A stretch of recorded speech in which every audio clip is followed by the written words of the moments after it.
I immediately hand over to Brenton Van Vrede, who is the Chief Director for Social Assistance in the Department of Social Development here in South Africa, to provide us with an overview of the South African Social Assistance Program, and I'm sure may just focus on the child support grant, but I leave it to Brenton to.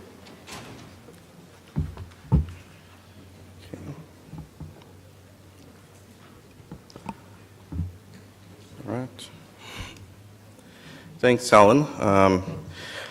I'm going to, and I suppose the same challenges with Ghana, I'm sorry, not Ghana, Kenya, but also Ghana, is the time constraints. And I've got over 90 slides in my presentation, and choosing the 15 slides to share with you today was an extremely difficult task.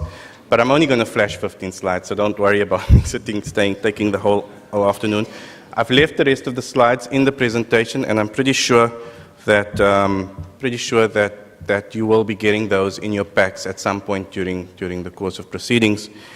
So for today's presentation, I basically want to just look at the early days back in 97, 98 when the child support grant started, and the challenges that were experienced back then, and then a brief look at scaling up over the last 14, 15 years.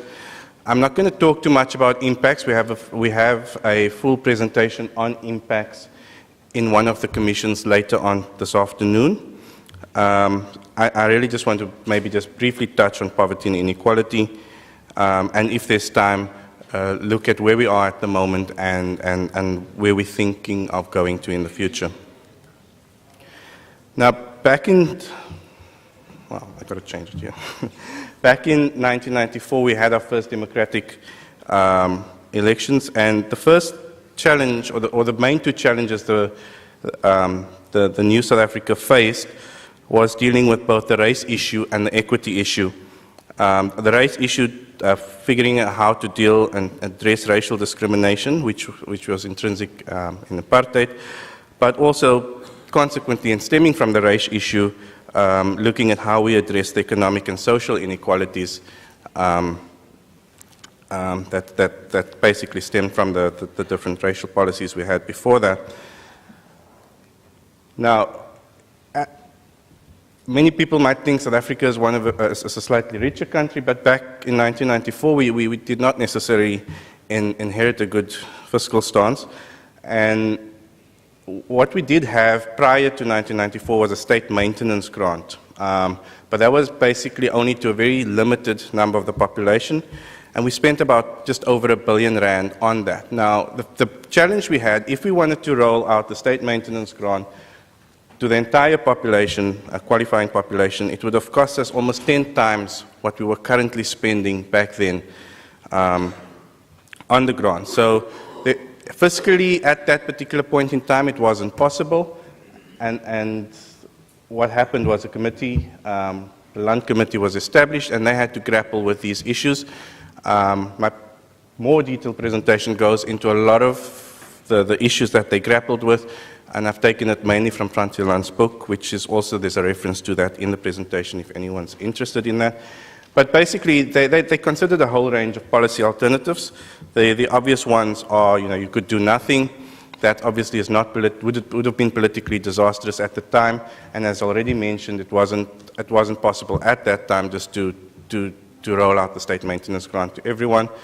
There were other issues, other alternatives that they've also considered, such as reforming the private maintenance system. When I did this presentation in India a while ago, I got the question, why don't African men look after their children?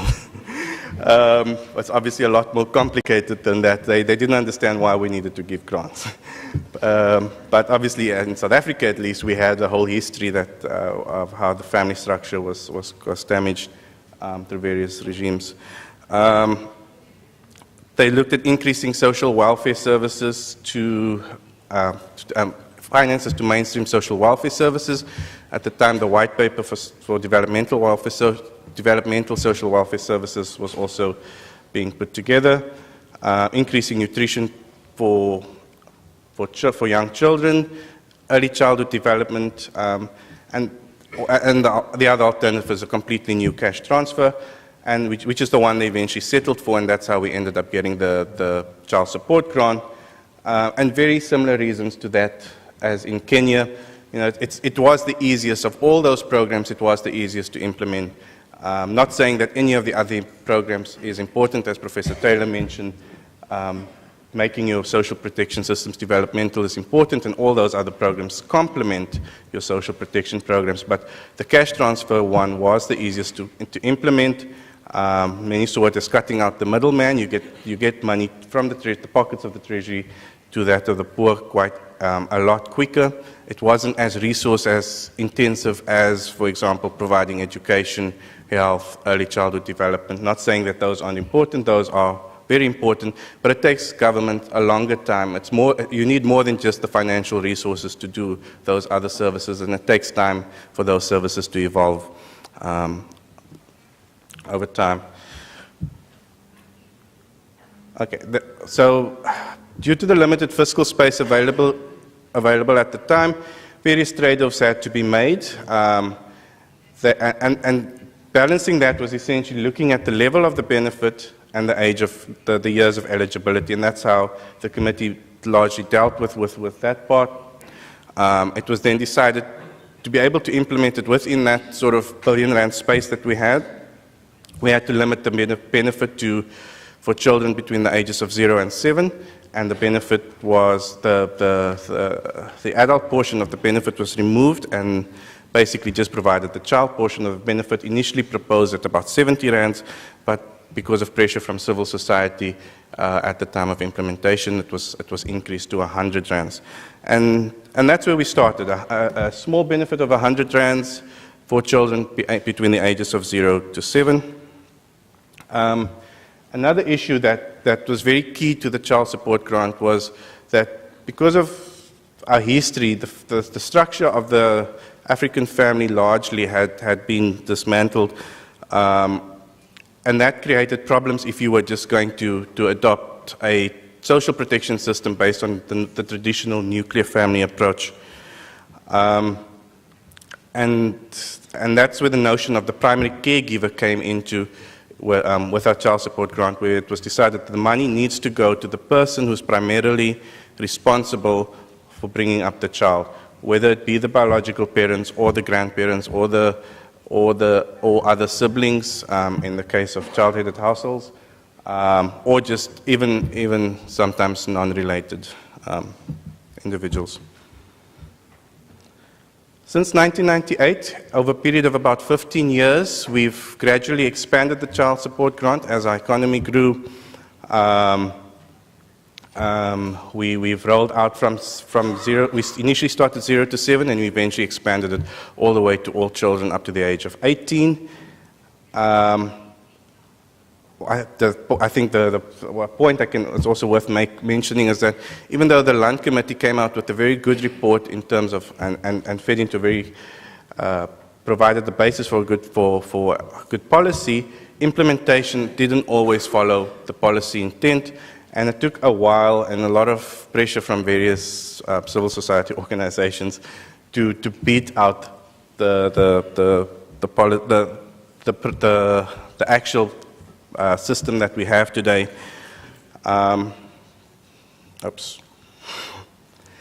The graph at the bottom basically just shows the expansion of CSG. In the early years, it expanded quite, as a percentage of GDP, we had quite from almost nothing to about 1% of GDP, and it's more or less stabilized at about 1.25% of GDP at the moment. And we project that over time, if we don't have any further expansions to policy, it's likely to decrease back to about 1% of GDP over time. The next few slides, basically, I'm not going to go through all the different case law, but I just really want to make the point that it wasn't just government action that brought us to the system that we have today.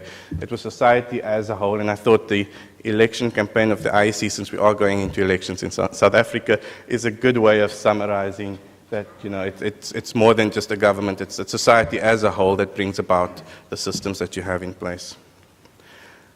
Then lastly, I want to just touch on poverty and inequality in South Africa. I suppose just also to mention that in South Africa, social security as well as social assistance is based on a right, and our NDP speaks very strongly in the chapter on social protection. It sets its main goals as eradicating poverty and inequality. And then I want to just quickly read a quote from Joseph Stiglitz. He says that even though market forces help shape the degree of inequality and government policies shape those market forces, much of the inequality that exists today is a result of government policy, both what the government does and what it does not do. Government has the power to move money from the top to the bottom and the middle, or vice versa. And addressing inequality is of necessity multifaceted. We have to rein in the excesses at the top, strengthen the middle, and help those at the bottom. And to a large extent, our social protection systems is capable of doing that. It's probably one of our biggest tools that we have available to us to do that. This is just a slide of many countries developing and developed across the world that have used their tax systems and their social transfer systems to reduce inequality. Oops. Sorry about that. So if you look at, for example, if many countries have high levels of inequality of about 0.5, but for example, if you take Ireland and Colombia, you'll see a country like Ireland has a very large transfer program and a progressive tax system, and they're able to reduce the inequality levels from 0.5 to 0.3, whereas a country such as Colombia, and I don't think Colombia's here, I hope not, they actually have a regressive tax system and hardly any transfer systems, and basically at the start they have more or less similar levels of inequality, but obviously because some countries have larger transfer programs and progressive tax systems, they are able to reduce the level of income inequality in their country. Similarly with poverty, this is mostly developed countries, but I think we can learn something from developed countries, that if we use our tax and transfer programs, even in many of these countries, they do have high levels of poverty, and they've successfully used their programs to reduce poverty to acceptable levels within their country. This is a South African example. I don't know if Professor Porat is here, but I'm using his slides. During the period of 1995 to 2005, South Africa had, I wouldn't say strong growth, but fair growth. And if one just looks at the growth incident curve, which he plotted for this period, one would see that the richest 20% of the population benefited from that growth with income growth of almost 10%, whereas the bottom 40% of the population had negative growth over that period. So if one just leaves, if we didn't have our social transfers, that is what our inequality situation would have gotten significantly worse. If one adds our social grants back into the picture, we see that this stabilizes at about 4% for the bottom 60% of the population. And the next graph basically just superimposes. So that is what we would have had in South Africa if it wasn't for our grants. Our grants is capable, at least manages to do, at least for the bottom 60% of the population, stabilize income growth. Inequality is, unfortunately, in South Africa has worsened over the period 95 to 2005. The blue line represents inequality income inequality without social grants, and one sees that the grants does shift. If you add the grants from the blue line to the yellow line, it does slightly reduce inequality. However, inequality has worsened from the blue line to the green line, but because our social grants have also grown so much larger over the last 10 years, it has reduced. You can see the difference between the green line and the maroon line. It's also much larger. But overall, unfortunately, quantity has worsened. But again, the grants sort of does have quite a significant impact on inequality. The slide by the National Treasury, which also just shows that the grants are more pro-poor than any of the other government programs that we run in that sense. Am I done? Lastly, just to give a sense of where we're at the moment, We're looking at universalization as a policy option for our child support grant and both our old age grants. We're also looking at, realizing that we started at a very low value benefit level for the child support grant, and that's something we want to increase, and acknowledging that, that there needs to be some kind of follow-on social assistance for children once they reach the age of 18 to help them enter into the labor market as youth, and then also recognizing the need to address unemployment and social protection mechanisms around unemployment, because we can't necessarily just take care of the children. We realize in our impact evaluation study that a lot of the money gets diluted within the household, which is obvious, and one needs to also take care of the adults of working age within those households. Thank you.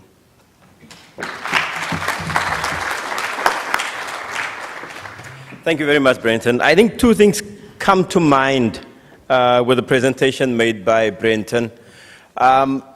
Whilst working, or at least in my case, whilst having worked in government for more than 10 years in South Africa, we can never boast that this is what the government achieved on its own.